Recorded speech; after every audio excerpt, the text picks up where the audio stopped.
tema, al tema pegado de siempre en Puerto Rico, la condición política de inferioridad, el coloniaje y el estatus. Y me acompañan, como todos los miércoles, José Garriga Picó y Gregorio Igartúa, ambos para darle más o menos un punto final a lo que es el tema del estatus este año, que no va a terminar, va a continuar en el 23, el 24, el 25, 26 y por ahí para abajo.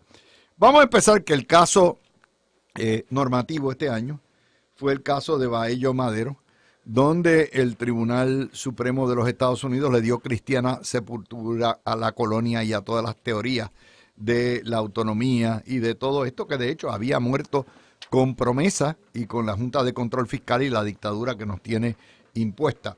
Estamos hablando básicamente de un caso donde la Corte Suprema de Estados Unidos, donde se pedía igualdad en programas Medicaid, afirmó el poder que tiene el Congreso para discriminar contra Puerto Rico sobre los poderes que tiene en la cláusula territorial. Son poderes prácticamente discrecionales, lo único que hay que aplicar es lo que se llama el criterio de racionalidad y con eso se va. De hecho, el año termina precisamente con lo que es la práctica de esa teoría. La semana pasada el Congreso, cuando aprueba el presupuesto para este año, lo que se llama el ómnibus presupuestario, le otorga a Puerto Rico una cantidad ínfima de lo que le correspondería por Medicaid si fuese un estado. Le otorgó la cantidad de 3.600 millones por año, que es para sostener básicamente el plan de salud, el plan vital, pero fuera de eso, omite el hecho de que como estado Puerto Rico recibiría cerca de 10.000 millones de dólares en todos los programas de salud y no los 3.600 millones. Y eso es exactamente el caso Baello Madero en la práctica, es decir, el trato discriminatorio contra ciudadanos de Puerto Rico es un tema tan crítico como es la vida y la salud, donde se regatea. Y de hecho fue el propio secretario de Salud quien días antes había señalado que el Congreso daba una miseria para Puerto Rico. Aparte de Baello Madero y de esta práctica, este año terminó con la aprobación en la Cámara de Representantes del primer proyecto de estatus que excluye el Estado Libre Asociado y reconoce la condición colonial de Puerto Rico, y ese es el proyecto de consenso de Nidia Velázquez, Alexandria Ocasio-Cortez, Jennifer González y Darren Soto, que aunque no llegó al Senado, ciertamente establece ya unos pasos de avance. Me parece a mí que entre las noticias que salieron este año, la diáspora no existe, que son los independentistas neoyorquinos, le pidieron al senador Manchin que no dé más ayudas federales a Puerto Rico, porque eso constituye, ya ustedes ven, estamos en plena, ustedes están escuchando una parranda en uno de nuestros estudios. Si están escuchando el alboroto es porque esta es la época de las parrandas. También este año Aníbal Acevedo Vilá señaló que el imperio americano se está rompiendo, y el que se rompió el casco fue él cuando en un evento de coraje señaló hace 2 semanas que él no podía ser Puerto Rican American. También en este sentido el Comité de los Jurídicos pidió revocar al Supremo los casos insulares. El Comité de Recursos Naturales de la Cámara, como les dije, aprobó el proyecto. Alexandria Ocasio-Cortez, los diásporos y Chuy García hicieron lo indecible por parar y meterle enmiendas al proyecto. Finalmente Alexandria Ocasio-Cortez terminó votando por él. Este año surgió el tema de si Puerto Rico está secuestrado como colonia por los propios puertorriqueños independentistas que dominan la política americana y particularmente el Partido Demócrata. Cox Alomar señaló que Lela está sin futuro y al Partido Popular se lo comió el miedo. El Partido Popular declaró la guerra porque no está incluido el ELA. Bad Bunny y Residente se metieron en el rapeo revolucionario. y mientras tanto los delegados extendidos, los delegados electos, la comisionada residente y el gobernador hicieron su trabajo. Y sin más preámbulo, empiezo con José Garriga Picó y Gregorio Igartúa para que conduzcan el resto de la discusión con esos primeros 10 temas que tenemos sobre el estatus hoy. Garriga, muchas felicidades. Happy New Year. Él por adelanto. Adelante. Happy New Year to you, Luis, y a todos los que nos escuchan, que tengan un 2023 lleno de bienandanza junto a su familia, de seres queridos. Igualmente le deseo aquí al compañero de cabina, Gregorio Igartúa, hijo, y a toda su familia. Así es que vamos a ver si este 2023 nos trae muchas cosas buenas que nos merecemos, todos los puertorriqueños y todos los que tengan buena voluntad hacia sus congéneres. Luis, tú has traído una serie, un popurrí de temas ahí que ciertamente resumen no solamente el año, resumen la situación de Puerto Rico dentro de la colonia que vivimos, ¿verdad? Y señala correctamente que tenemos que ver el caso de Baello Madero como un punto de inflexión donde se deja al descubierto el que el Estado Libre Asociado ha sido el gran engaño, aquel que ya mencionaba el juez Magruder de los años 50, que decía que no podía ser que el Congreso hubiera jugado, nos hubiera hecho ese gran engaño de decir que el ELA era un convenio cuando en realidad no lo era. Y por supuesto desde entonces pues se está diciendo que no hay ningún convenio. Ya había ocurrido en los años 70 y 80 con los casos de Califano versus Torres y Harris versus Rosario, y en el 2016, hace 6 años, pues el caso de Sánchez Valle fue fundamental en volver a establecer que independientemente de todo lo que dijeran los defensores del Estado Libre Asociado, no había soberanía en Puerto Rico. Es decir, Puerto Rico y el gobierno de Puerto Rico no podía pretender negociar con el Congreso ni con el presidente de tú a tú. Que sencillamente el sistema político de Puerto Rico era un sistema subsidiario, subserviente al sistema de Estados Unidos, en la Constitución y el Congreso, que es quien nos da en última instancia todo el poder para establecer el gobierno, para legislar, para llevar a cabo acciones administrativas, para llevar a cabo acciones penales. Y entonces Baello Madero, aparte de lo que tú señalas, de que vuelve y hace énfasis que el Congreso no necesita más que una base racional, que puede explicar por qué lo está haciendo para legislar sobre Puerto Rico. A base de eso se nos niega la igualdad de derechos y la igualdad de proceso frente al resto de los ciudadanos americanos. Y eso es verdaderamente importante, Luis, porque hasta en el caso de los confinados en la base de Guantánamo en Cuba, en el caso de Boumediene, se le reconoció que siendo la base de Guantánamo algo parecido a un territorio incorporado, tenían derecho a la igual protección de las leyes. Y en Puerto Rico no se nos reconoce. No se entiende que el reclamo de Baello tenía nada que ver con la igual protección de las leyes. Y eso, sinceramente, es, aparte de mala interpretación de la Constitución desde mi punto de vista, y por supuesto la Corte Suprema de Estados Unidos no está en esa misma opinión, pero además de eso es un insulto a los puertorriqueños. Gregorio, estos primeros 10 temas, ¿qué te parece? ¿Cuál es el balance? Bueno, primero que nada, Luis, muy buenas tardes a ti. Feliz año nuevo a todos ya adelantado. El estatus es una cosa bien particular porque es algo que pasan 100 años y en un sentido se mantiene totalmente estático. Y es como un déjà vu, como un Groundhog Day, pero por otro lado surgen desarrollos importantes que como mínimo nos permiten aclarar ciertas dudas que van surgiendo en el camino, ¿verdad? Todos los eventos, antes de entrar a cada uno discretamente, tienen un hilo conductor y es algo que ya todos conocemos. Primero es que el discrimen se sostiene como una cuestión jurídica institucional. Número 2, la encerrona que es el estatus. La realidad de que por más gestiones, teorías que hagamos, estamos a la merced del Congreso de los Estados Unidos y muchas veces del Tribunal Supremo. Las contradicciones.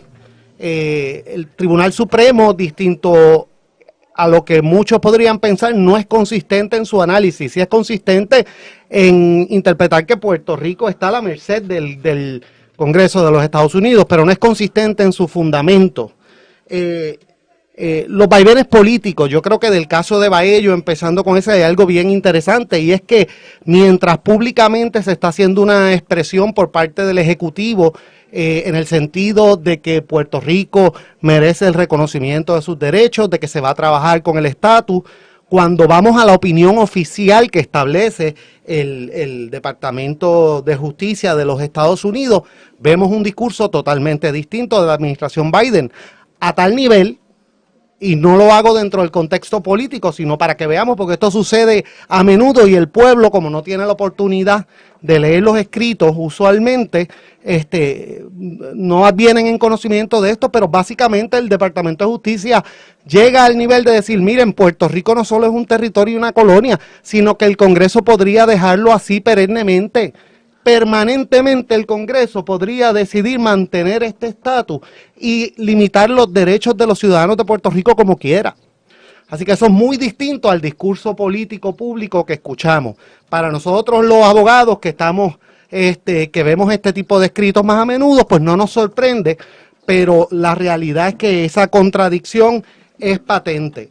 El año comienza con Baello, y con la reiteración de este discrimen, y termina con una pequeña luz, que es la aprobación del proyecto del Puerto Rico Status Act en la Cámara de Representantes, independientemente si tenga futuro o no tenga futuro.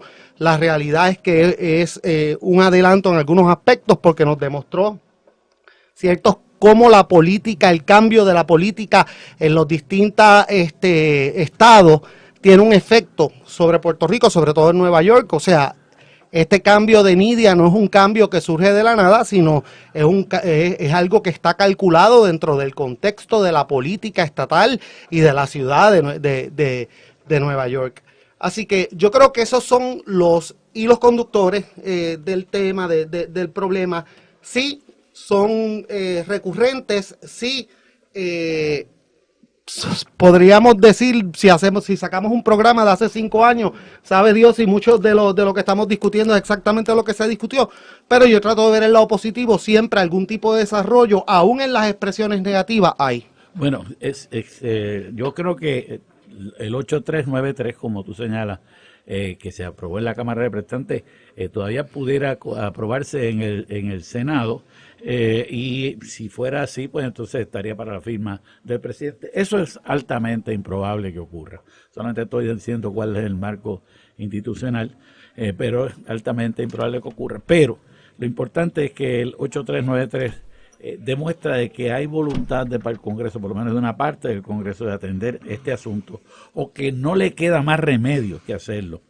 Los diasporitos, ¿verdad?, que son estas personas que viven en la estadidad y entonces están tratando de que los demás no podamos vivir en la estadidad, pues están tratando de hacer todo lo posible porque ese proyecto no vaya adelante, o lo que sea posteriormente un nuevo proyecto, ya sea para la estadidad, para la incorporación, para lo que fuera.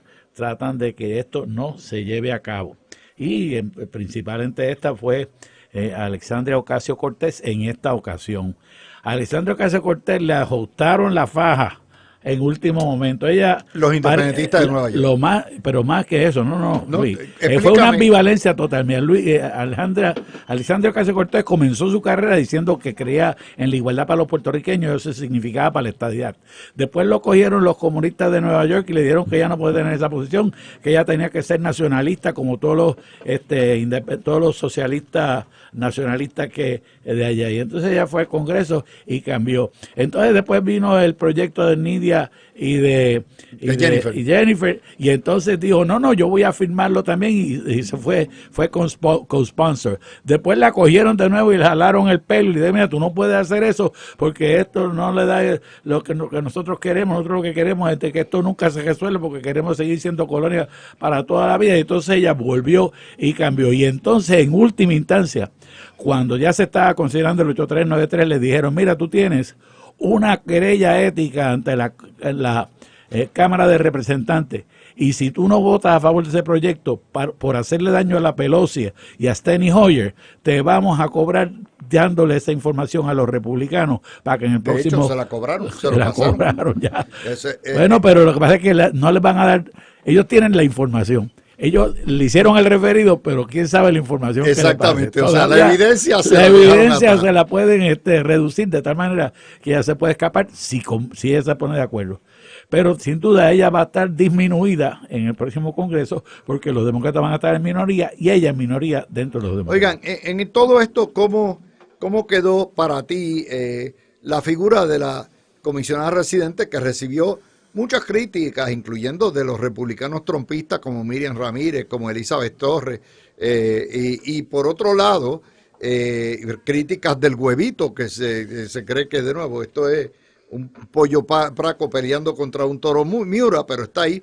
¿Cómo quedó la comisionada residente, que dicho sea de paso para el récord, es la comisionada que en sus 6 años de trabajo ha logrado más fondos federales para Puerto Rico en la historia? Adelante, Gregorio. Sí, mira, Luis, antes de entrar eso rapidito, quería hacer 2 comentarios. Número 1, hemos hablado de las dificultades del proyecto en el Senado. Yo quiero resaltar un aspecto que quizás confunde en el pueblo. Los problemas no son necesariamente o exclusivamente la incapacidad de conseguir 51 votos. El problema que hay principal en el Senado es que las reglas internas del Senado no permiten que se baje a votación un proyecto hasta que todos los senadores que han pedido tener la palabra hablen por el tiempo ilimitado que quieran, lo que se le llama la regla del filibustero, ¿verdad? El filibustering rule, y eso, tú te puedes ir por encima de esa regla con 60 votos, lo cual entonces, en términos prácticos, cualquier miembro del Senado que no quisiera que bajara a votación esto, prácticamente obligaría a que cualquier decisión sobre el proyecto tuviera los 60 votos. Porque hay que hacer 2 votaciones. Primero, una para destapar, es decir, acabar cloture, acabar con los filibusteros y que vaya regular. Y segundo, la votación de lo que sea que se vaya. Exacto, yo creo que eso es importante porque entonces la gente piensa que es que no se puede lograr una mayoría y esa no es necesariamente la razón. O sea, ahora mismo yo no les puedo decir que votarían todos a favor, pero ahora mismo, por ejemplo, el Partido Demócrata tenía la mayoría si la hubiese decidido votar en términos partidistas. Número 2. Y esto ya entra un poco al tema de Jennifer. Hemos visto cómo la dinámica, aún dentro de eso que se menciona de los diásporos, lo cual no es otra cosa que la táctica, el reconocimiento del independentismo, que lo sabíamos de antemano, pero yo creo que ahora mucho más abierto y lo hacen indirectamente, de que es imposible lograr lo que ellos quieren a través del voto porque el pueblo de Puerto Rico rechaza cabalmente la independencia y están entrando en tácticas que es de impedir, de lograr crear desconcierto a nivel federal, de crear problemas en Puerto Rico, a ver si en algún momento logran jamaquear el palo y que entre la independencia o algo similar por carambola, como decimos popularmente. En ese contexto, yo tengo que felicitar definitivamente la gestión de la comisionada residente. No solo ha logrado cruzar líneas partidistas a nivel federal, lo cual no es necesariamente fácil, sino que ha logrado, como tú dices, todo una cantidad histórica de fondos, pero dentro del contexto del estatus, en contra de todo pronóstico, la realidad es que independientemente del futuro del proyecto, la realidad es que es un logro en varios aspectos. Número 1, la aprobación per se, porque el proyecto deja atrás la idea de que tiene que estar incluido un estatus colonial dentro para poder considerarse a nivel federal. En segundo lugar, nos ha evidenciado que aún dentro de esas tendencias de los diásporos, ya dentro de esos sectores en Nueva York que eran del Partido Popular, que eso era, no los podías mover de su posición, ya políticamente el ambiente ha cambiado y una persona como Nidia Velázquez, que le debe toda su carrera al Partido Popular, ha tenido que confrontar, no por mero gusto o no porque verdaderamente, ¿verdad? Yo no soy ella para saber cuál es su posición interna, pero es irrelevante. La realidad es que el ambiente político en el que ella se desenvuelve también ha cambiado en cuanto al estatus.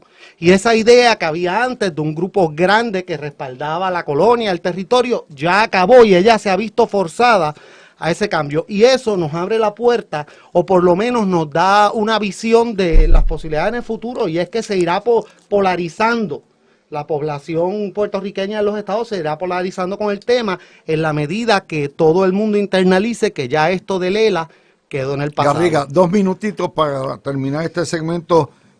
¿Cómo quedó Jennifer González? Yo creo que Jennifer quedó muy bien. Obviamente ella tenía que ver que este proyecto se aprobara y así lo logró los votos republicanos que fueron necesarios para completar junto con los demócratas la mayoría que necesitaba el proyecto, y más que eso pues proyectó una imagen positiva de consenso entre los puertorriqueños al lograr que se hiciera un acuerdo con Nidia Velázquez, que aunque tuvo que hacer unas concesiones que a muchos estadistas no les ha gustado, que las concesiones que se hicieron en ese proyecto, pues no hay duda de que facilita el que el Congreso vaya adelante con la consideración del proyecto, porque ven que ya no es meramente un sector de Puerto Rico tratando de imponer su voluntad sobre otros sectores, sino un consenso entre los sectores de que hay que resolver un problema y que hay diversas opciones y que el pueblo de Puerto Rico tiene derecho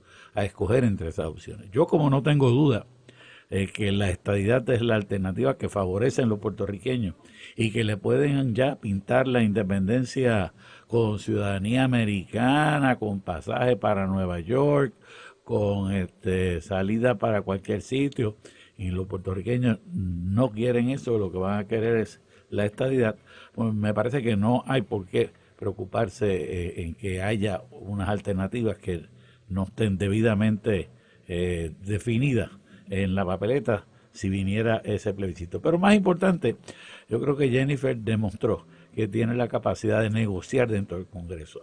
Muchos analistas, yo escucho unos analistas de otras estaciones que tratan de rebajarla diciendo de que no hizo esto, que no hizo aquello, pero al fin y al cabo todo lo que tienen es envidia porque ella logró lo que ningún congresista del Partido Popular, ningún comisionado residente del Partido Popular, que no hay uno desde Aníbal Acevedo Vilá de infeliz memoria, que haya logrado para Puerto Rico. Voy a hacer la pausa, mis amigos. Cuando vengamos, vamos a hablar de la guerra que declaró el Partido Popular por la eliminación de Lela. Vamos a hablar de las opciones que tiene el gobernador y demás desarrollos este año. Y la próxima hora, la segunda hora, vamos a tomar la pelea del estatus en Puerto Rico, donde la narrativa dominante fue la del comunismo separatista. Así que regresamos. Ustedes, mis amigos, en esta segunda parte de este programa especial del miércoles 28 de diciembre del año 22, donde estamos con el doctor Garriga Picó y el licenciado Edgar Túa, haciendo lo que debemos hacer, que es resumiendo todos los temas relacionados con la condición política colonial de Puerto Rico, el problema eterno y el problema base de todos nuestros males. Vamos a hablar ahora en este segmento de algo que sale. Y la primera pregunta es, obviamente está el tema del Partido Popular que le declaró la guerra al gobierno de Puerto Rico si se atreviera a convocar a un plebiscito, y lo puede hacer el gobernador por orden ejecutiva mediante ley 65 del año 20, con los términos que sea, y si excluye Lela, le están diciendo que ellos van a tomar de rehén todos los asuntos legislativos. Vamos a hablar de las opciones que tiene el gobernador, que ha dicho que el año 23 se va a dedicar a cabildear nuevamente el tema del estatus en Senado y Cámara, y que este no es el momento, sino que será el momento en el año 24, si se incluye ese plebiscito con las elecciones. Vamos a hablar también de otra serie de noticias. El año pasado se dio el Equality Summit, el segundo que se da con más de 6,000 delegados extendidos a través de toda la nación, que organizó el doctor Ricardo Rosselló. Taxito Hernández admitió que no habrá trato igual en Medicaid. Biden proclamó a Nidia Velázquez cuando su visita a Puerto Rico como la representante de Puerto Rico. Estuvo el lío de LULAC, donde se destituyó el presidente colonialista Domingo García. Batia señaló que él está federalizado y escribió una columna hace 2 semanas diciendo que el Partido Popular ya tiene que definirse o hacia la estadidad o la independencia. Lindsey Graham puso o verbalizó lo que es la postura, al igual que Tom McClintock, de los republicanos, no a la estadidad de Puerto Rico. El Partido Demócrata dio el paso al proyecto. Los demógrafos dicen que como están las cosas en Puerto Rico es imposible parar el éxodo de más puertorriqueños de Lela a Estados Unidos. De hecho, en el año fiscal 22 se fueron 44,000 personas de Puerto Rico, y en el año 21 Puerto Rico recibió 21,000 millones de dólares en transferencias federales a individuos, lo que tiene en brote a los independentistas que no quieren que Puerto Rico dependa más de fondos federales. Empezamos contigo, Gregorio, y vamos a poner en contexto todo esto y vamos a la cuestión de los partidos mayores criollos y las respuestas. Adelante. Bueno, el Partido Popular, yo a veces me sorprendo, yo creo que quizás por un poco ingenuo, pensando que las cosas se van a ir desarrollando más rápido de lo que van, pero tomando como punto de partida el artículo que hace Batia, miren, la realidad es que esa pregunta, ese análisis, ese acto de contrición, el Partido Popular lo tenía que hacer hace tiempo. Es evidente ya que el ELA, aunque ellos lo reconocen, yo estoy seguro de que la mayoría de ellos lo reconocen, ni siquiera ya sirve el propósito de mantener junto a un grupo de personas que tienen ideas distintas, pero que para lograr poder político, pues permanecen bajo el Partido Popular. Eso lo sirvió en su momento, aun cuando ya desde hace 20, 25 años la realidad es que la mayoría de los populares no creen o reconocen que el ELA era un mito y que lo que había era un territorio con todas las facultades que la Constitución concede. La realidad es que permitía aglutinar a un grupo diverso de personas, ya eso acabó. Y entonces, en la medida que el Partido Popular, sobre todo un sector de ellos, no esté dispuesto a hacer ese análisis, va a seguir continuando, va a continuar pasando lo que ha pasado hasta el día de hoy. Es que la izquierda poco a poco se ha ido infiltrando a tal nivel que tienen un poder genuino a nivel político, aunque verdaderamente no tengan el público popular, porque es mi opinión, yo puedo estar mal, que la mayoría del público popular, si tuviera que decidir en última instancia entre la estadidad y la independencia, elegiría la estadidad. No obstante, por las dinámicas políticas se han dejado llevar, y yo creo que ya están llegando al point of no return, donde si el partido no toma unas posturas y hace el acto de contrición que hice referencia ahorita, yo creo que se le va a hacer bien difícil no mantenerse como una opción política, sino lograr mantener una posición que no sea la independencia y la izquierda. Durante este año, Luis, yo también y Garriga, quería resaltar que este año, calladito en muchos aspectos, en otros bien vocales, hemos visto como poquito a poquito ha ido resurgiendo lo peor de la izquierda. O sea, hemos visto marchas en el condado donde se hablaba Yankee Go Home, que si hubiera sido una marcha así en Orlando, por ejemplo, en contra de los puertorriqueños, aquí hubiese salido en todos los medios como evidencia del gran discrimen que hay en los estados. Aquí básicamente ni se cubrió. Una marcha que para todos los fines, yo lo dije en un programa anterior, a mucha gente le chocó, pero yo le digo, ¿qué diferencia hay entre ese tipo de argumentos y el de Ku Klux Klan en los estados? No lo hay, está fundamentado en el discrimen, en el odio y no meramente en posiciones políticas. Así que esa radicalización la vimos dentro de otros aspectos, porque como dije anteriormente, ellos están incapacitados por lo menos hasta el día de hoy, de lograrlo a través del voto y por lo tanto lo tienen que lograr a través de otros métodos. Garriga, Luis, la postura del gobernador del Partido Popular y lo que hay. El gobernador de Puerto Rico, ciertamente, juntamente con la comisionada residente, fue bien importante en términos de la aprobación del H393 y ha estado llevando a cabo pues las funciones necesarias para ver que los fondos que se han recibido, que han sido logrados por la comisionada residente, se logren poner en obras en Puerto Rico. Pero dentro de ese clima, ¿verdad? Pues es difícil gobernar a Puerto Rico porque no hay un propósito general de gobierno debido a la división política que hay en las cámaras legislativas y debido a que los partidos cada día están en una situación peor. De hecho, yo te diría que durante el pasado año los partidos en Puerto Rico estuvieron en la frontera entre la irrelevancia y la incompetencia. Ambos partidos principales y los partidos minoritarios igualmente. Es decir, cuando vemos la manera en que se ha gobernado en Puerto Rico, pues nos damos cuenta que sencillamente el gobernador ha tenido que estar llevando a cabo el peso del gobierno sin el verdadero apoyo de las cámaras legislativas, que no están en manos de los miembros de su partido, pero que tampoco los miembros de su partido han sido especialmente productivos en darle esa ayuda. Igualmente vemos cómo los partidos de minoría no hacen nada en realidad para lograr que Puerto Rico esté en una mejor condición. Entonces dependemos de las iniciativas que pueda tener el Congreso, de las iniciativas que pueda tener el Poder Ejecutivo y de las iniciativas que pueda tener el sector privado en Puerto Rico. Me parece que dentro de eso pues no se ha logrado para Puerto Rico definir un nuevo proyecto económico que nos ayude a salir de la crisis que estamos ya hace por lo menos 7 años, las vacas flacas, y que nos traiga la oportunidad de llegar a las vacas gordas en algún momento. Probablemente vamos a tener que esperar hasta después de las elecciones del 2024 de poder tener un gobierno definido hacia un proyecto de desarrollo, verdadero desarrollo económico y de buscar el bienestar de los puertorriqueños. En el caso mío, yo entiendo que tiene que ser a través de la estadidad o a través de movernos hacia la estadidad, buscar una mayor cercanía con la economía del resto de la economía de Estados Unidos.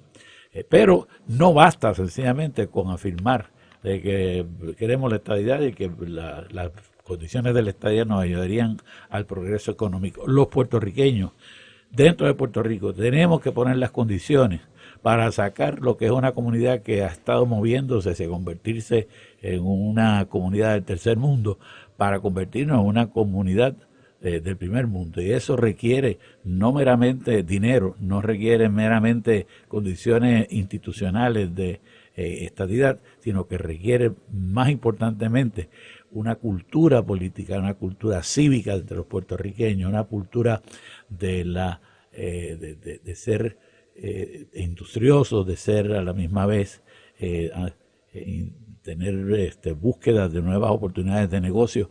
Esa clase de cosas tenemos que desarrollarla en Puerto Rico. Para eso tenemos que recortar las limitaciones que el gobierno constantemente, a través de cosas como permisos, contribuciones indebidas, por ejemplo, nada más que para recordarlo antes de que se termine el año, el impuesto al inventario que hace que los puertorriqueños no tengamos ni siquiera las piezas necesarias para arreglar los automóviles, las computadoras, los equipos electrónicos, las medicinas, porque sencillamente el gobierno insiste en cobrar contribuciones sobre el inventario que tienen los comercios en Puerto Rico. Bueno, vamos a hablar sobre, obviamente, el ideólogo del Partido Popular, de la izquierda del Partido Popular, se llama Aníbal Acevedo Vilá. Aníbal Acevedo Vilá hace 2 semanas hizo unas declaraciones que dejaron estupefactos a medio mundo, diciendo en un programa de televisión que él no quería ser Puerto Rican American.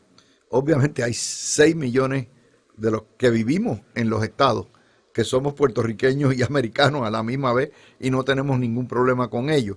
Pero el nacionalismo ciego de Aníbal lo que demuestra definitivamente es el serio prejuicio xenofóbico y racial de muchos de estos nacionalistas disfrazados de populares que pululan por ahí y es un repudio a los 6 millones de puertorriqueños que residimos en los estados. Gregorio. Yo siempre me he maravillado cómo los populares, o por lo menos un sector de ellos, han logrado ese desfase entre lo que en efecto han promovido y lo que expresan. O sea, uno escucharía a la mitad del liderato popular, incluso a miembros del Partido Popular en la calle, y uno juraría que ellos llevan defendiendo la autonomía y la independencia de Puerto Rico hace 100 años, cuando la realidad es que otra cosa que no tenía, que es lo que ellos han respaldado, y el territorio y la subordinación. Así que en ese sentido vemos nuevamente, todos sabemos que Aníbal desde hace años ya salió y expresó que básicamente tiene un interés independentista. Ahora no está dispuesto a perder el poder político completamente y se siente cómodo saliendo en radio, haciendo ese tipo de expresiones efusivas, porque sabe que a un sector del público popular eso lo satisface, aun cuando esté en la contradicción obvia de que sigue en un partido que promueve lo contrario a eso. Eso es muy similar a las expresiones recientemente del Huevito, cuando indicó que era antidemocrático no incluir el ELA en un proyecto de estatus. Entonces, yo me pregunto cómo incluir una opción que rechaza la democracia puede ser antidemocrático. Y ese tipo de posturas contradictorias, lamentablemente, aunque se mencionan, han calado a nivel de la cultural en Puerto Rico y no se ven como se deben ver, como contradicciones ilógicas.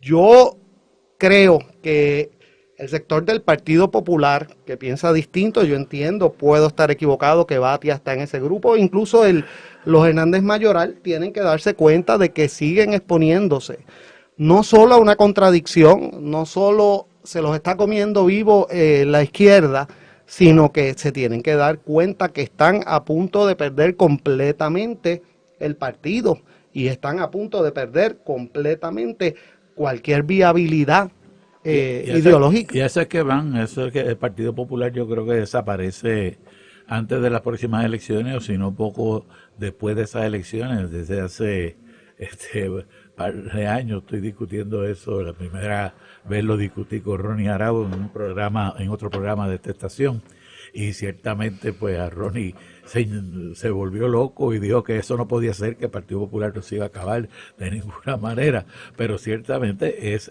hacia donde va el Partido Popular. Fíjate la locura que hasta una Julia Nazario, que es independentista popular, la semana pasada estaba pidiendo que se radique un proyecto de nuevo de estatus que incluya la comentada. Pero mira, lo que demuestra el comentario de Aníbal es cómo ya él va perdiendo su capacidad mental y su capacidad ideológica. Él fue, sin duda, el gran estratega del Partido Popular desde los finales de los años 90 hasta hace poco.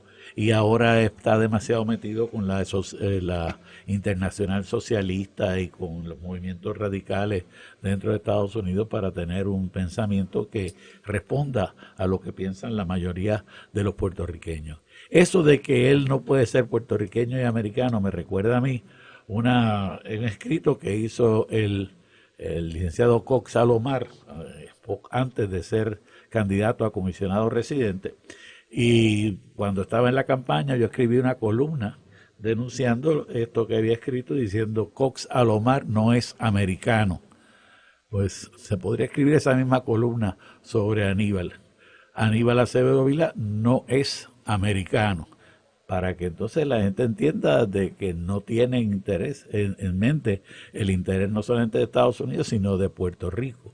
Y que si corriera ahora para comisionado residente hubiera sido derrotado como fue derrotado Cox Alomar por esa clase de actitudes.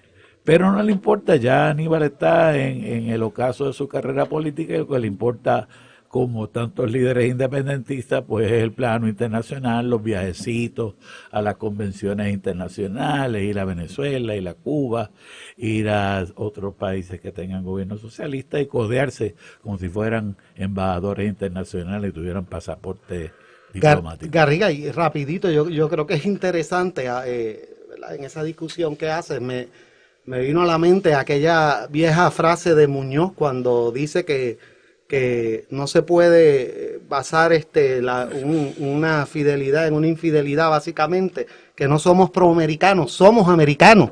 Y entonces el contraste en el paso del tiempo, independientemente de cualquier idea que Muñoz más allá pudo haber tenido, ¿verdad? Esa comodidad con expresar sin ningún tipo de reparo que es americano, y que ser puertorriqueño es ser americano, y tener 70 años después, 60 años después, Aníbal haciendo la expresión totalmente contraria, ¿verdad? Que va contra uno de los pilares de Lela. Exactamente. Que el primer pilar de Lela es la ciudadanía común americana. Exacto. Y entonces si él dice que se siente abochornado de ser americano, porque él es, tú sabes, demuestra, es como el que diga, es incompatible ser un ser humano y ser varón, o ser masculino, ser femenino. O sea, tú tienes las dos condiciones. Una de las cosas que yo escribí sobre precisamente el estatus y la identidad de los puertorriqueños, decía yo que ser puertorriqueño no es contrario a ser americano, sino una forma de serlo. Los americanos son de muchas formas. Hay mexicoamericanos, los floridianos hay son floridianos, hay tejanos, hay italoamericanos, hay afroamericanos, hay chinoamericanos. Y hay puertorriqueños americanos que sencillamente no dejan de ser puertorriqueños. Esa es la gran mentira que los independentistas han logrado vender durante décadas entre una gran parte del pueblo de Puerto Rico. Es que para ser americano hay que dejar de ser puertorriqueño. Pues mira, para ser americano no hay que dejar de ser puertorriqueño, tanto como para yo ser puertorriqueño no tengo que dejar de ser cuameño por nacimiento y sanjuanero por residencia. Bueno, estamos ya, me parece a mí que la conclusión puede ser que en términos nacionales, a nivel del Tribunal Supremo, a nivel del Congreso, el tema del estatus dio pasos de avance enorme. Sabemos los puertorriqueños que el tema del estatus y la descolonización es una tarea ardua de muchos años, de muchas décadas, y que se mide por los pasos que se dan. A nivel nacional yo creo que queda claro, hay una concientización ya establecida, más que consenso, es unánime, de Puerto Rico es una colonia. Lo que falta es la voluntad política para descolonizarlo, particularmente de parte del Partido Republicano, que tarde o temprano va a entrar en esto. Cuando regresemos, vamos a analizar cómo el estatus y cómo el independentismo en Puerto Rico ha acaparado, por lo menos desde el año 2017, todos los titulares, todas las narrativas, una serie de cosas que se discutieron este año que están disfrazados con temas que no están relacionados al estatus, pero que en realidad lo están porque los utilizan de subterfugios o disfraces, como el ambientalismo, como el feminismo, como el sindicalismo, para avanzar la agenda de lo que es el Foro de Sao Paulo y el Grupo de Puebla, que es llevar a Puerto Rico al socialismo, al comunismo y a la independencia. Ese tema lo vamos a cubrir ahora cuando regresemos la segunda hora de este programa especial de los resúmenes dedicado al estatus. Así que vamos a los titulares y regresamos inmediatamente. Segunda hora de la mirilla del 28 de diciembre del año 22. Estamos prácticamente, aunque ustedes no lo crean, a 682 días de las elecciones. Nos quedan todos los 12 meses del año 23 y 11 meses, 10 meses del año 24. Es decir, dentro de 20 meses estamos votando. Y estamos tocando el tema del estatus. Ahora vamos a ir a Puerto Rico. En la primera hora concluimos que se habían hecho avances enormes a nivel nacional. Acá en Puerto Rico, sin embargo, ha sido todo lo contrario.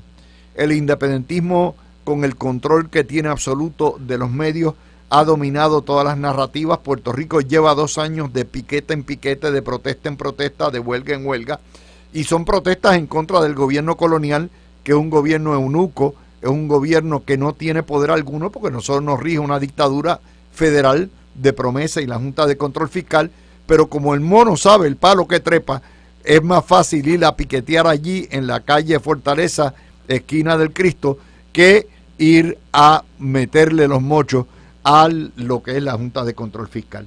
Los temas dominantes fue Luma, los proyectos playeros, la guerra contra la policía, de que lleva kilómetro cero, guerras culturales de identidad y de género, la endemoniada y loca política de que los americanos nos están desplazando, hasta el propio rey de España cogió su agua cuando le bajaron la estatua de Ponce de León a principios de este año, y la Universidad de Puerto Rico tranquila. Vamos a empezar. Yo entiendo que Puerto Rico gira alrededor, y la prensa, de los temas que ponen la independencia. La pregunta es si eso ha calado o no ha calado y cuál es la situación. Empezamos contigo, Garriga. Pues mira, Luis, los independentistas siempre tienen la delantera en los temas que se discuten en la opinión pública, porque muchas de las personas que están en los medios, de los periodistas, de las personas que comentan, excepto programas como este, pues son independentistas y vocean posiciones nacionalistas que básicamente apelan al amor que tienen los puertorriqueños por Puerto Rico, que tenemos todos los puertorriqueños por Puerto Rico, pero que entonces convierten ese amor en un proyecto político que no es para el beneficio ni de Puerto Rico ni de los puertorriqueños.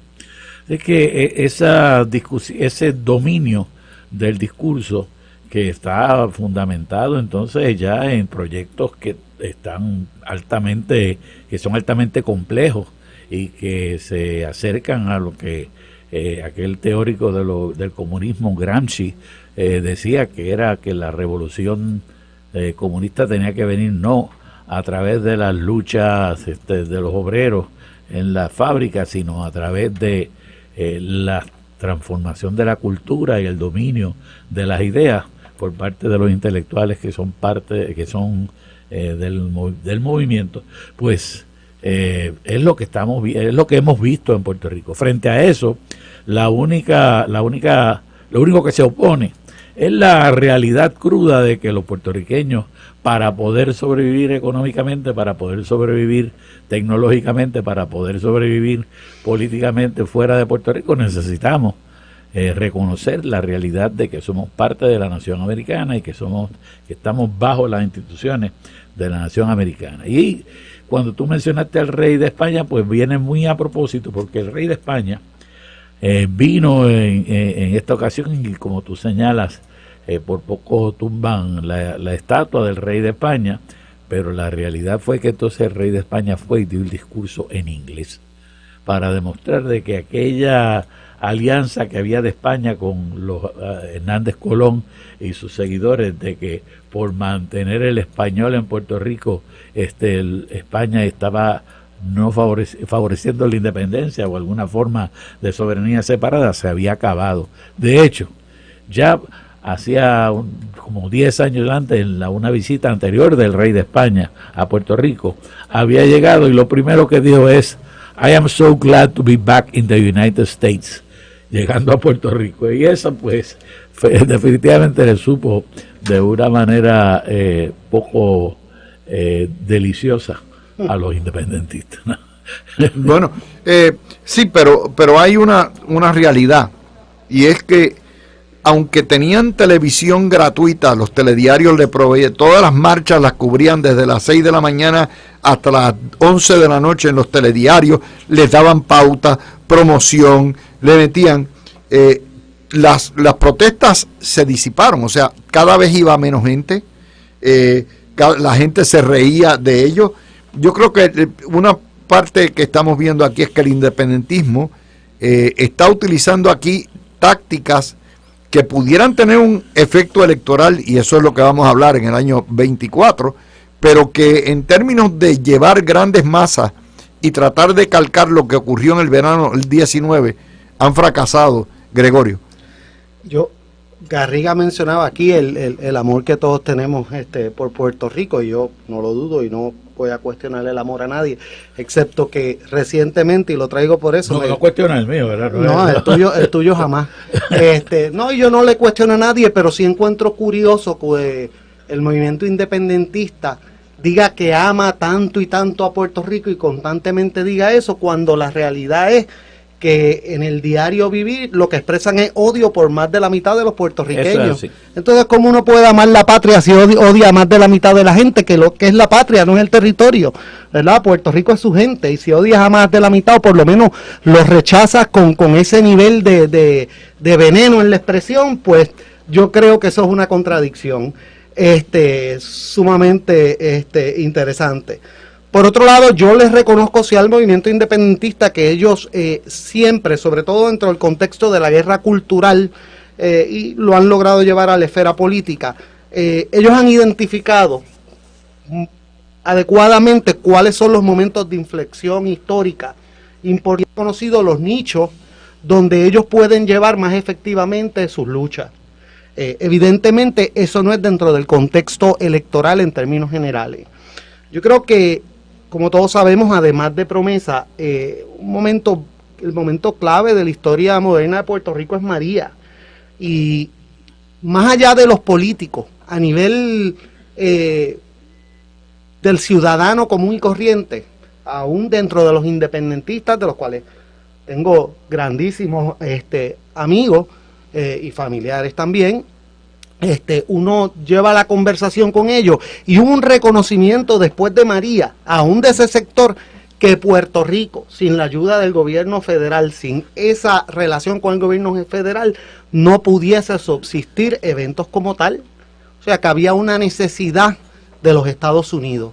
Y yo creo que ellos fueron muy hábiles en identificar eso, y fíjense que como regla general ellos han evitado casi completo tocar ese tema a tal nivel que Dalmau en la elección pasada por primera vez dice, no, si esto no es un issue de estatus, esto es un issue de administración, porque ellos sabían que dentro del contexto fiscal de administración ese argumento en el pueblo no iba a calar porque había una necesidad del gobierno federal. Pero entonces, como tú bien dices, identifican áreas donde pueden crear problemas, donde saben que hay un sentimiento particularmente de la juventud que tiene un interés ambiental, que tiene una visión más globalista de la sociedad, lo cual es bueno en un aspecto, pero también lo hablamos fuera del aire, limita un poco la perspectiva sobre la realidad en los distintos países, y ellos han sido efectivos en eso.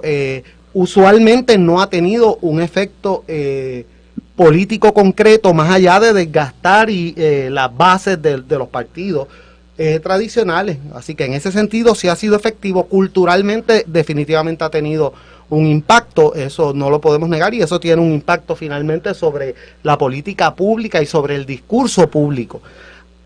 Garriga, así, dime.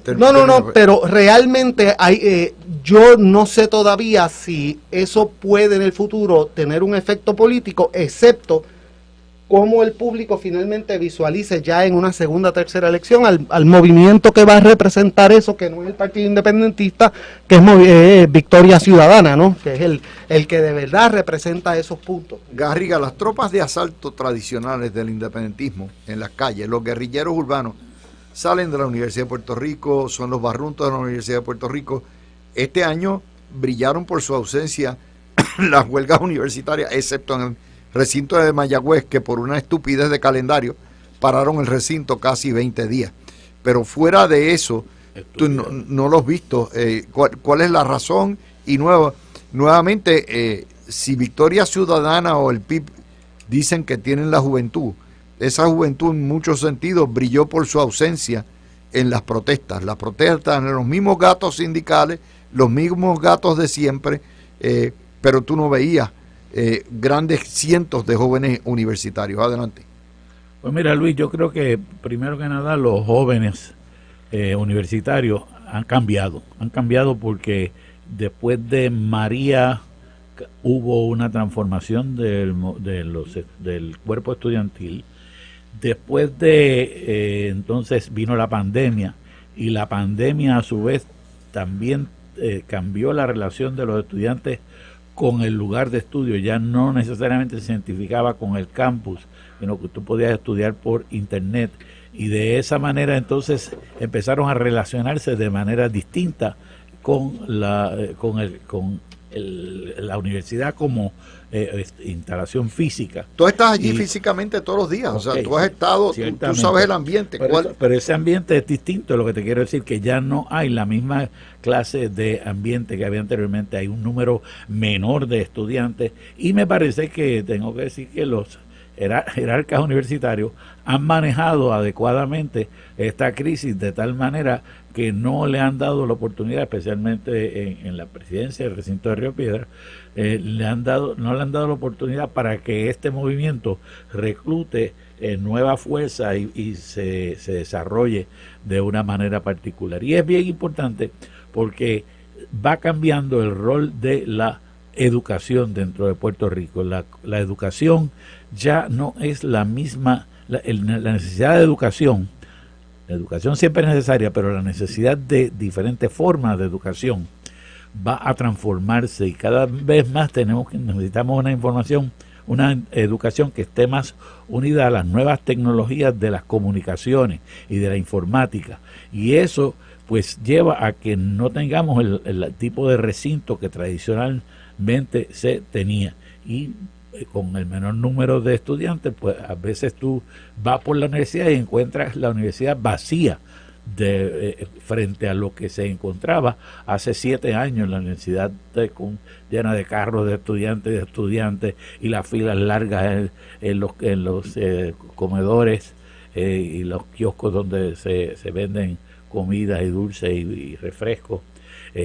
Ya ese ambiente no se da, y lo que se da es más bien un ambiente de estudiantes que van a las clases, pero están bien deseosos de sencillamente estudiar y graduarse. Quiero que me hagas precisamente la graduación, porque si fuera por el debate público, tú dirías aquí las elecciones del 24 las van a barrer una coalición del PIB y del MBC. Pero si miras la calle es distinto, la gente como que se ríe, hay una fatiga de tanta protesta, una fatiga, un hartazgo de todas estas tonterías. No sé cuáles son las previsiones, ya que estás hablando de esto, del independentismo y de una papeleta unitaria. Bueno, vamos a ahora sí que entramos en un tema que tiene más apartado que de los que podemos probablemente ver en lo que nos queda del programa. Pero para darte una contestación rápida, yo creo que estas próximas elecciones en Puerto Rico van a ser bien importantes en el futuro de Puerto Rico y van a ser bien importantes en la transformación del sistema de partidos en Puerto Rico. Yo creo que el Partido Popular, como dije anteriormente y lo repito ahora, colapsa poco antes de las elecciones o después de las elecciones. No tienen candidatos que valga la pena la gobernación. Los jóvenes que están tratando de proyectarse dentro del partido no tienen ni el apoyo, ni la figura, ni la seriedad, ni el contenido que tuvieron gente como Rafael Hernández Colón, en términos de su nieto, Héctor Ferrer, en términos de su papá. Son sencillamente personas que están tratando de emular a otros jóvenes que han llegado a correr para esas posiciones y en realidad no tienen lo que se necesita. El Partido Popular hace tiempo, lo vengo diciendo, no tiene ni ideología porque ya él se sabe hace 20 años que está muerto, no tiene un propósito como en un momento tuvieron de lo que llamaban justicia social y de transformar el ser Puerto Rico moderno. Ya eso se acabó, lo que hacen es retrasar a Puerto Rico y no tienen una clase intelectual, una clase política que pueda mover ese partido como en otros momentos hubo Muñoz y toda la caterva de gente que estaba con Muñoz, que echaron en un proyecto que te guste o no te guste, pues fue un proyecto que tenía una profundidad y que tenía una fuerza que no se tiene en ningún momento. Así que el Partido Popular se va a acabar y ahí es que está el peligro en términos de cuánto de eso del Partido Popular, cuántos van a ir a Victoria Ciudadana o a una alianza entre el PIB y Victoria Ciudadana y cuántos van a pasar al PNP o a el grupo amplio con el PNP, con otro grupo, con otro partido, si es posible. Y es posible porque de aquí en Puerto Rico puede pasar muchas cosas todavía. Gregorio, esta cuestión de la campaña coaligada se vio afectada en gran medida por el escándalo falocrático en el PIB. Estamos hablando de Manuel Natal en un lado, que tiene un ego más grande que Trump, y también Dalmau, que tiene otro ego más grande. ¿Qué posibilidades tú ves a que haya una campaña coaligada con candidaturas únicas y comunes de estos dos partidos y que tengan éxito en el año 24? Mira, en primera instancia, y yo creo que esto sirve de preludio a esa discusión, es que estábamos hablando de cómo proliferan en los medios las protestas y aunque no tienen el respaldo popular que veíamos en el pasado, y yo creo que eso no solo responde a cambios meramente políticos, sino que responde también a un cambio drástico que ha habido en la logística económica y financiera de los medios de comunicación y de la comunicación pública en general. La realidad es que los medios hoy en día tienen ante sí una infinidad de material, de contenido que básicamente es gratuito, que es polémico, que es fácil de presentar y que no les cuesta ni mucho trabajo, ni muchos recursos, y que tiene un efecto en los distintos medios. Ya lo puede transmitir, ya está diseñado para transmitirlo en distintas fuentes. Así que, por ejemplo, escogemos una persona como los ambientalistas, que cuando uno va a las protestas son limitadas, pero por el tipo de expresiones que no son usuales y tan histriónicas y tan fuertes que hacen en las grabaciones que hacen para Facebook y para otros medios, pues logran muchos hits, logran gran exposición en los medios, porque es algo que es atractivo, al público le gusta la pelea y la polémica y la discusión y el lleva y trae. Así que en ese sentido no solo es el reflejo de un cambio político, sino el reflejo más allá de un cambio en la dinámica de comunicaciones y en su dinámica financiera, económica y en términos prácticos. Dentro del contexto del partido ¿verdad? de este junte entre el Partido Independentista y Victoria Ciudadana, yo creo que en muchas ocasiones este tipo de juntas parecen que definitivamente van a ocurrir, y como tú dices, entran otros factores de ego, de ideología, etcétera, que no permiten que pasen. Yo no creo genuinamente que más allá de un sector de la juventud tenga una afinidad real por ese partido y por ese movimiento.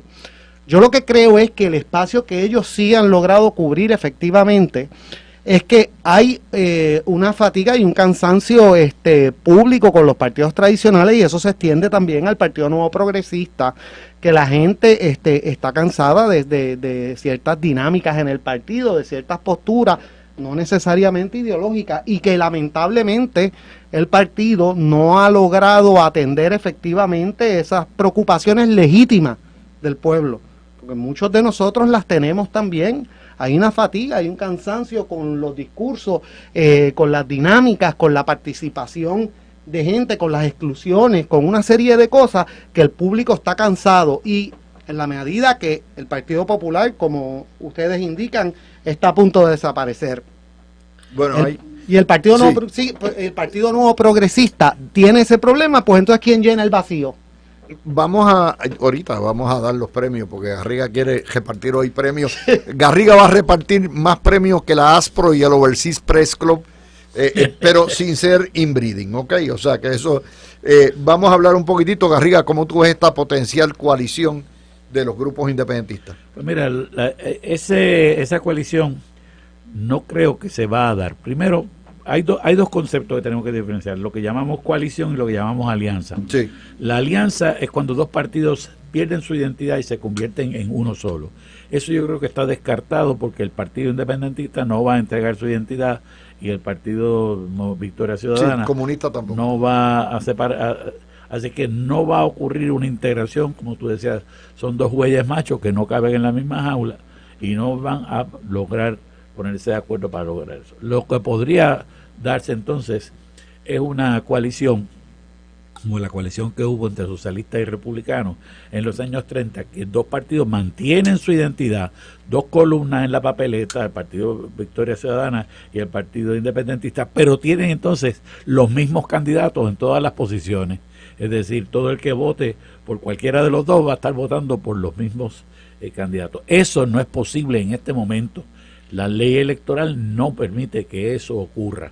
Por lo tanto, para lograrse eso tendría que legislarse, y el Partido Popular, que domina la Cámara de Representantes y que tiene pues una pluralidad en el Senado, que se convierte en mayoría con los votos del Partido Nuevo Progresista, pues tampoco lo van a aprobar, porque el Partido Popular no va a crear un monstruo para que le lleve sus propios votos. Así es que me parece que no se va a dar. Entonces, van a terminar yendo a las elecciones tratando al principio de conseguir votos para ambos, pero no hay duda de que la dinámica electoral necesariamente los va a llevar a confrontarse de una manera que no se confrontaron en las elecciones pasadas, porque en las elecciones pasadas se trataron de mantener alejados, no chocando los unos con los otros. Ahora en estas elecciones necesariamente van a chocar. ¿Por qué? Porque si el Partido Independentista bajara y el Victoria Ciudadana subiera, entonces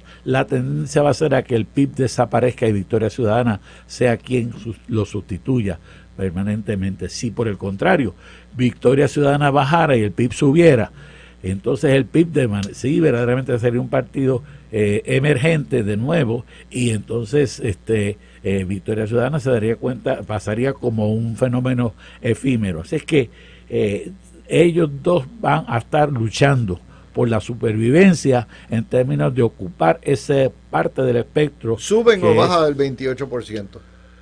Yo creo que bajan del 28%. A mi entender van a bajar del 28% porque sencillamente en las elecciones pasadas se dieron una situación muy especial que no creo que se va a repetir ahora. Pero si se quedan en un 25%, y lo que quedan son 75%, todavía te puede dar el fenómeno de que los dos partidos, el PNP y el Partido Popular, estén en los bajos 30%, y eso sería fatal para Puerto Rico porque sencillamente caeríamos en la misma clase de situación que nos encontramos en este momento, que no hay un gobierno que sea capaz de definir un proyecto económico, político para Puerto Rico. Brevemente, Igartúa, 1 minuto y medio nos queda. ¿Vamos camino a una elección plebiscitaria o cuál es la historia? Yo estoy convencido de que cada día más estamos, o sea, el asunto del estatus está al centro de la discusión, siempre lo ha estado, pero cada día más. Yo creo que es plebiscitaria en la medida que el Partido Popular, que trataba de evadir el tema, quede de un lado. En cuanto rapidito al aspecto de la emergencia de estos partidos, tenemos que tener cuidado. Si uno puede utilizar datos anteriores para crear un modelo que te ayude a analizar el futuro, pero no a predecirlo. Yo creo que muchas veces creemos que se va a repetir lo mismo, y en la política a veces se dan unas dinámicas distintas. Hay cambios drásticos de cuatrenio en cuatrenio bajo las situaciones y las condiciones que se den. Bueno, ciertamente el bipartidismo todavía no ha muerto. Por lo menos sí, todos coincidimos en que uno de los dos partidos grandes va a desaparecer en la próxima elección o convertirse en una rabiza.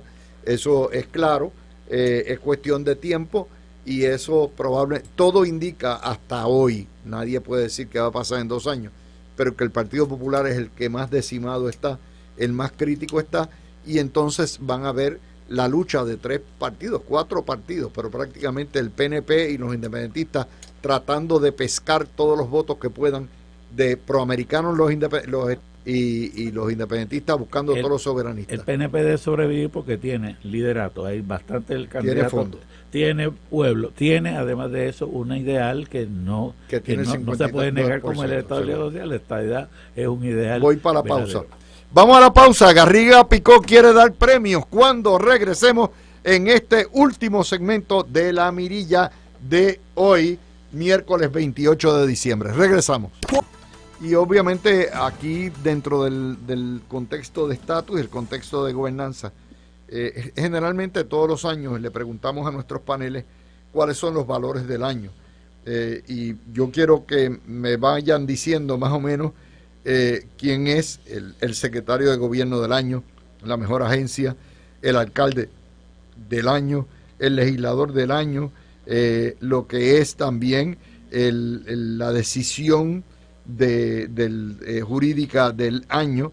Vamos a hablar también de los valores, así que todo eso. Garriga, tú querías repartir los premios, así que empieza por ahí para abajo. Yo creía que lo repartieras tú, Luis, y que fuera que lo hiciéramos con manera de buscar. De hecho, ahora mismo no tengo la lista. Bueno, déjame decirte, la lista que yo te para produje. mí, el mejor secretario de gobierno aquí son dos. Yo creo que la manera en que Carlos Mellado ha trabajado salud ha sido maravilloso, con 4 pandemias encima, con 4 epidemias encima. Hemos podido operar como sociedad abierta, y obviamente con vacunas, con todo lo que hay. Y me parece, por otro lado, que el mejor secretario de Hacienda que ha habido en la historia es, obviamente, el secretario de Hacienda que tenemos ahora. Y yo creo que el hombre de las tenis amerita eso. Yo voto por el de Hacienda. Ciertamente, yo nunca he sido fanático de los secretarios de Hacienda, porque los secretarios de Hacienda tienen un solo objetivo, Luis, y es sacarnos dinero de los bolsillos, ¿verdad? Pero obviamente es necesario que se saque dinero con el propósito de lograr tener un gobierno ordenado. Pero a mí siempre, pues, esa es una función que me rechina un poco. Pero creo que el secretario de Hacienda ha demostrado el profesionalismo, la entereza, la humanidad, la decencia. La decencia que no se veía anteriormente, y me parece que es una persona que merece todo nuestro respeto y agradecimiento por la manera que se ha conducido. Y fíjate, es un ejemplo en ese sentido. Te puedo decir, Gartúa es un joven que ha hecho siempre critican a los jóvenes por esto y el otro, y obviamente el secretario de Hacienda es un joven que ha hecho un trabajo superlativo y extraordinario. Novato no es, porque él estuvo trabajando anteriormente bajo las secretarias anteriores, pero ciertamente es para mí una joya. No sé, la peor es la de obras públicas. O sea, yo veo obras públicas y carreteras y eso es un desastre. ¿Qué tú crees? Yo coincido en las dos nominaciones que hace. Voy a comenzar con Mellado. La realidad es que, independientemente de que todavía hay unos problemas serios en Puerto Rico de salud, ha tenido que confrontar algo que no pasaba hace 100 años con la pandemia, y Puerto Rico en todo momento se utilizó como un ejemplo de trabajar adecuadamente la pandemia en los estados, independientemente de que estemos de acuerdo o no con la filosofía particular, ¿verdad? Yo sé que hay un asunto ideológico en eso, pero definitivamente no hubo mayores controversias, y ha logrado domar ese tema y el tema de la dificultad en los fondos, ¿verdad? La reducción en fondos federales, o por lo menos los abismos que hay cada cierto tiempo, yo creo que los ha manejado. Así que dentro de ese contexto, por el mero hecho de la dificultad del trabajo envuelto, hay que reseñarlo. Ahora, definitivamente yo creo que el Departamento de Hacienda usualmente tiene el problema, y lo vemos en la política cuando los candidatos tratan de hablar, es un tema árido que la mayoría de la gente no le agrada porque les afecta directamente, y porque el tema de por sí a la mayoría de la gente no le gusta hablar de chavos y de cálculos y de presupuestos y ese tipo de cosas. Y él ha logrado traer este tema, tocarlo y hacerlo accesible al pueblo y hacerlo relacionable. Algo que usualmente se veían allá el secretario de Hacienda como alguien serio, alguien totalmente desvinculado al pueblo. Él ha logrado traerlo. En segundo lugar, yo creo que es bien importante lo siguiente. Yo siempre he opinado que tú no puedes tener una filosofía de gobierno que sea ni de todo el mundo va a ser joven o todo el mundo va a ser viejo. Todos tenemos que colaborar porque cada cual trae unas perspectivas distintas que son importantes y son el reflejo de la sociedad. Y en ese sentido, yo también tengo que reseñar que el secretario de Hacienda ha sido muy efectivo, no solo en traer gente joven, pero sino contar con la experiencia de asesores y de la experiencia de secretarios de Hacienda anteriores, y mantener su independencia, mantener ¿verdad? Su rol como el líder del departamento, pero no excluyendo ese conocimiento histórico que es tan importante, sobre todo en ese tipo de gestión. Tienes que acordarte que aquí Gregorio es CPA y precisamente por eso tiene toda esta capacidad de análisis de la ejecutoria del secretario. Mira, encontré la lista de que te envié, Luis, para las diferentes candidaturas, y uno era sobre el impacto en el Congreso, y entre los candidatos que te ponía era Pedro Pierluisi, Jennifer González, Ricardo Rosselló, Elizabeth Torres, Melinda Romero, Nidia Velázquez, Steny Hoyer, Joe Biden, Quiquito Meléndez y otros. Y me parece que yo le daría aquí un premio conjunto a Jennifer González y a Nidia Velázquez, aunque Nidia Velázquez no sea de mi gusto ideológicamente, pero yo creo que el acuerdo que ellas lograron, el ponerse de acuerdo, fue bien importante. Quiero hacer también mención en ese asunto, como académicos del año, Cox Salomar, que no es de mi, y la no es de doctora mi gusto, Ponsa Kraus, y la doctora Ponsa Kraus, que son las personas que estuvieron en la base del HR en 8393. Yo tuve la oportunidad de traerlos a ellos a la Universidad de Puerto Rico cuando estaban trabajando en el proyecto, hicieron una conferencia. La Universidad de Puerto Rico, tengo que decir que es un cambio grande que la Universidad de Puerto Rico, recinto de Río Piedras, lograra hacer una actividad como esta en aquel momento. Poco después de eso, de esa reunión, salió el proyecto de ellos, de consenso, fue entonces a los políticos, y claro, los políticos tienen entonces la responsabilidad política, los intelectuales tienen la jurídica intelectual, los políticos tienen la integridad política, y ciertamente Nidia y Jennifer pues estuvieron dispuestas a lanzarse, a correrse la suerte, porque a nadie le gusta ver su líder pactando con el líder del lado, pero lo hicieron, y eso cae muy bien en el Congreso, porque el Congreso, tú sabes, Luis, está constantemente llevando a cabo esta clase de acuerdos entre personas que no están de acuerdo en otras cosas. Es la frase famosa de "Politics makes strange bedfellows". Yo tengo también una idea sobre ese tema. Cuando tú lo planteaste, obviamente coincido contigo. Lo que es Nidia Velázquez para mí es punta de lanza este año, al igual que Jennifer González. Pero si tú miras a ver quiénes son, y en esto la revelación del año o el comeback, lo que es el resucitamiento del año, es Ricardo Rosselló. El trabajo de Ricardo Rosselló, que es gratis como delegado, la unión, la creación de este cuerpo de delegados extendidos en todos los estados, que llega a 7,000, 8,000 y que probablemente crezca, tiene que ser reconocida. Eso es un trabajo, independientemente de las aspiraciones que pueda tener Ricardo Rosselló en el futuro. Yo creo que el futuro de Ricardo Rosselló es precisamente el estatus y crear una comisión como la que había ustedes se acaban de la Cuban American Foundation, algo así pudiera ser. Creo que Ricardo Rosselló. ¿Qué tú crees de esto, Igartúa? Bueno, yo antes de entrar a Ricardo Rosselló, porque sí quiero reseñar sobre él un poco, quería añadir que para mí ejemplifica lo que debería ser el trabajo en conjunto, el trabajo entre el gobernador y Jennifer González, en la medida en que en un momento donde públicamente se estaba discutiendo la posibilidad de que los dos se enfrenten en primaria por el estatus que lograron poner esas diferencias, aun cuando fuera temporalmente, al lado, y los dos fueron a trabajar juntos por el mismo estoy de acuerdo, propósito. Hubiese sido fácil para el gobernador tratar de afectar el proyecto en la medida que hubiese afectado la candidatura, cualquier candidatura de Jennifer González, y viceversa, ella excluirlo del proceso. Yo creo que eso demostró madurez política, y que nosotros los estadistas necesitamos más de eso, que podemos aspirar, que podemos tener diferencia y que no nos tenemos que matar ni llevarnos el estatus entre medio. Eso pues me trae a Ricardo Rosselló.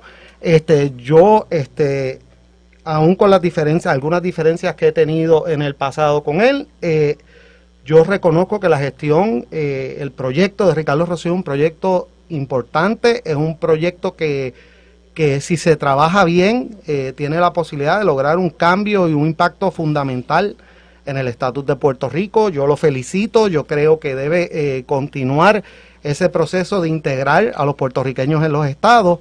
Y sí, creo que el trabajo, lo único que está incompleto todavía es la medida de que tiene un potencial increíble, pero sí lo felicito porque creo que es un paso de avance y es una dinámica que, si la logramos desarrollar bien, va a ser bien importante en nuestra lucha. Vamos a ir al alcalde del año, Garriga.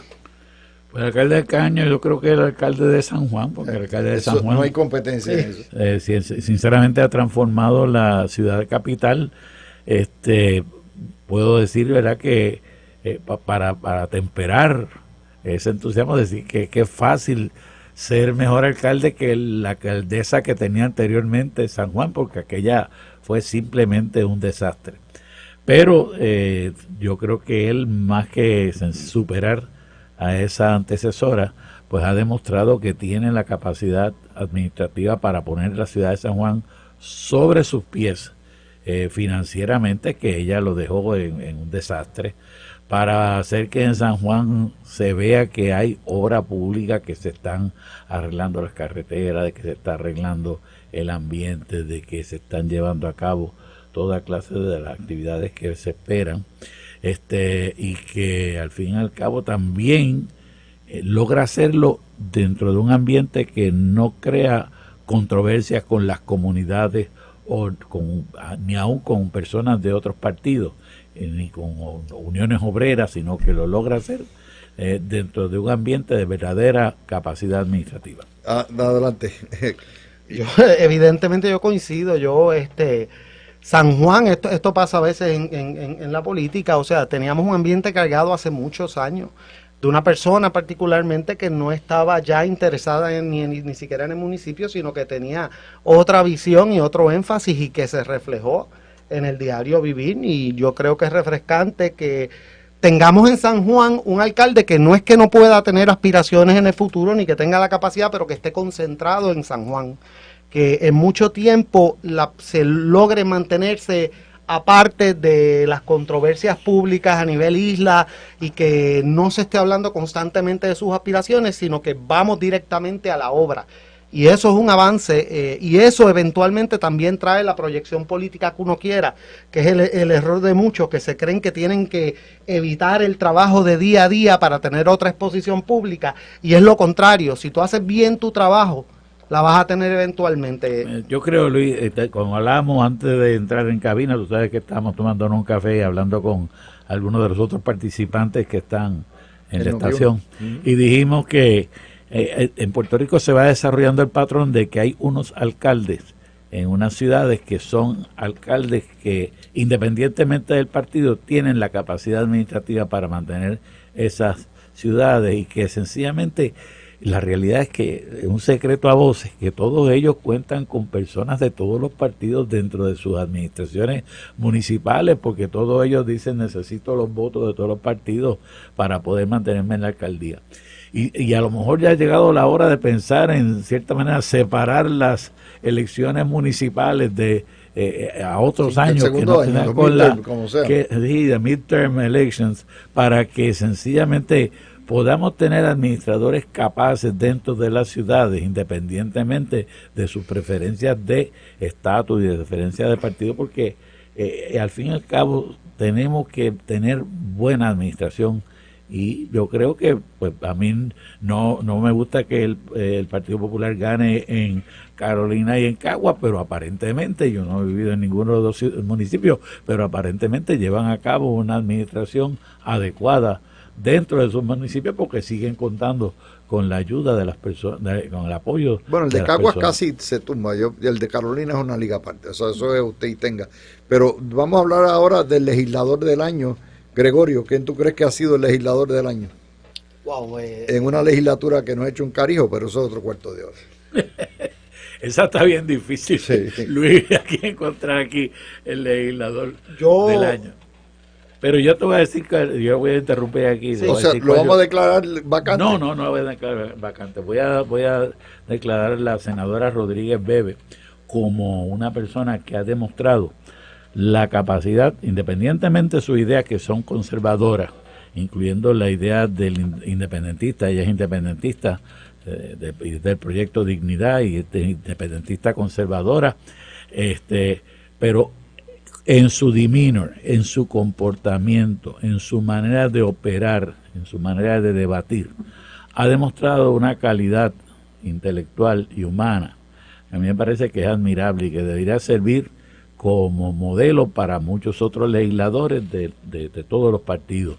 Es una persona que sencillamente se respeta por la manera que debate con mucha profundidad los temas bien investigados, en la manera en que se presenta ante sus compañeros, y ciertamente me parece a mí que cualquier partido le gustaría tener a una persona con las ideas de su partido. Bueno, pues ustedes dos prepárense para caerse fondillo. A mí, la legisladora del año Ajá. es Ana Irma Rivera Lacén. Ana Irma ha hecho su trabajo, no es pavientosa, ella no se cree modelo, ha hecho el trabajo del Victoria Ciudadana. Para mí la mejor representante del Victoria Ciudadana es Ana Irma. Creo que ha hecho un trabajo que uno puede no coincidir con lo que ella tiene, pero ha sido puntual, religiosa, trabajadora.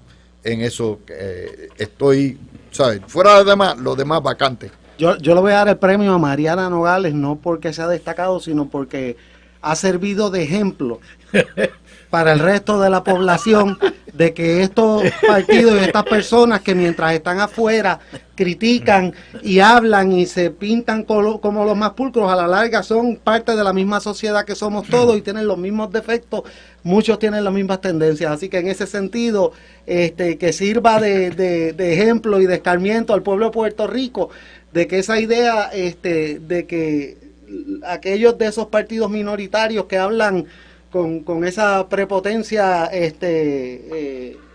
pues no siempre surte el efecto deseado. Bueno, ciertamente ha sido un año yo te le digo una cosa, en términos generales, ha sido un año de recuperación económica a pesar de la inflación. Ha sido un año de avances de estatus. Ha sido un año donde la izquierda, para mi entender, se ha quemado completamente con el asunto de Luma y la sobresaturación de protestas. Y en ese sentido todo eso tiene un impacto electoral ya el año que viene. De hecho, uno de los primeros programas, yo espero que para el 15 de enero podamos hacer un programa de previsiones de lo que podemos esperar este año. Y obviamente yo he contado con ustedes dos, este panel de los más consistentes siempre todo el año. Es un panel que yo espero que cuando pueda Héctor Ríos Mauri pueda unirse a nosotros y venir, y es de una capacidad intelectual enorme. Así que gracias a ti, Garriga, y gracias a ti, Gregorio, por estar con nosotros. Y ya saben, a mí me encanta venir a Puerto Rico. Yo vengo cada 2 meses, comparto con ustedes unos días y vuelvo, pero desde allá muchos abrazos a todos ustedes, a todos todo lo que es los seguidores de este programa, todos los que siguen. Recuerden que vamos a estar en el año 23, en el año 24 dando candela todo el tiempo, y cerramos hoy, miércoles 28, el tema del estatus. Mañana venimos con los partidos políticos y otra visión con otro panel, y vamos con los valores del año y todo lo que hay, el resumen del año, el panel del viernes. Vamos a estar con ustedes todo el tiempo. Por ahí viene la querendona de aquí, doña Carmen Jovet, y la otra querendona, Zulma Rosario, y a las 5 de la tarde, don Quique Cruz. No se retiren, Noti1 continúa.